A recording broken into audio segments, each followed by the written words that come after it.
Praise the lord. ఈరోజు వాక్య భాగం కీర్తనల గ్రంథం 32వ అధ్యాయం 8వ వచనం. నీకు ఉపదేశము చేసేదను, నీవు నడవలసిన మార్గమును నీకు బోధించదను, నీ మీద దృష్టి ఉంచి నీకు ఆలోచన చెప్పేదను. ఈరోజు ఈ వాక్య భాగం ద్వారా దేవుడు మనతో మాట్లాడుతూ ఉన్నారు. ఈ కీర్తనల గ్రంథం 32వ అధ్యాయం 8వ వచనం కనుక మనం చూస్తే, నేను నీకు ఉపదేశం చేస్తాను, నువ్వు నడవలసిన మార్గాన్ని నేను నీకు బోధిస్తాను, నీ మీద దృష్టి ఉంచి నీకు ఆలోచన చెప్తాను అని వేసి చాలా స్పెసిఫిక్గా మరి మాట్లాడడం మనం చూస్తూ ఉన్నాం. వాక్యం వింటున్న ప్రియమైన వాళ్ళారా, అసలు నా జీవితంలో దేవుని స్వరమును ఎలా వినాలి? How can I recognise the voice of God?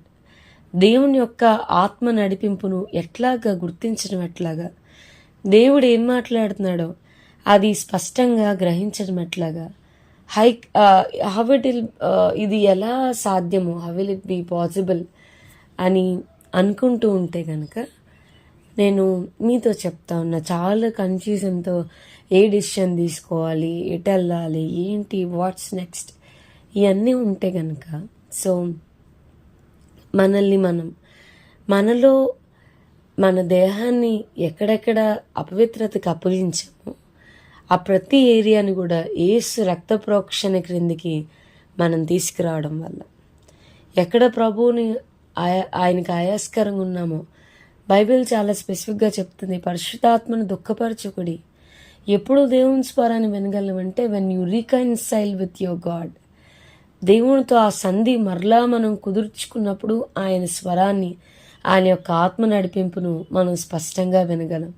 ఏ ఏరియాస్లో మనం అపవిత్రతకు అవకాశం ఇచ్చామో, మరి ఈ ఫిల్తీ లైఫ్కి, మరి అన్హోలీనెస్కి ఎక్కడెక్కడ అవకాశం ఇచ్చామో వాటన్నిటిని కూడా, ఆ ప్రతి ఏరియాని, ఆ ప్రతి కార్నర్ని యేసు రక్త ప్రోక్షణని తీసుకున్నాను, క్షమించు నాయన, నన్ను కడుగాయ, మరలా నేను ఆ మలినానికి అప్పగించుకోను, మరలా నేను అపవిత్రతకి అప్పగించుకోనని మనం ఎప్పుడైతే యేసు రక్త ప్రోక్షణ కిందకి వస్తామో, రీకన్సైల్ చేసుకుంటామో, అప్పుడు మరలా దేవుని యొక్క ఆత్మ నడిపింపు మనం అనుభవించగలుగుతాం. ఆయన స్వరము మనం రికగ్నైజ్ చేయగలుగుతాం.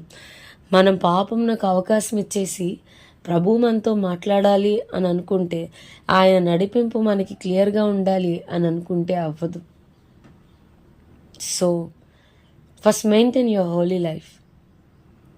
దేవుని పాదాల దగ్గర కూర్చుని, అయ్యా నన్ను పరిశుద్ధపరచు, హిస్సోప్తో నన్ను కడుగు, హిమం కంటే తెల్లగా నన్ను మార్చు, నాకు పరిశుద్ధమైన జీవితాన్ని దయచే, నీ స్వరాన్ని వినగలుగుటకు కృప నీ ప్రభా అని. అలాగే మనం వాక్యాన్ని చదువుతూ ఉన్నప్పుడు అది మనలో ఉన్న మస్టంతా కూడా, ఆ వేస్టింగ్స్ అన్నీ కూడా కాల్చుతూ ఉంటుంది. మనం బైబిల్కి అవకాశం ఇచ్చినప్పుడు, గివ్ యాక్సెస్ టు గాడ్.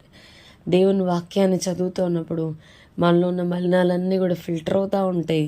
దేవుని స్వరాన్ని మనం వినగలం.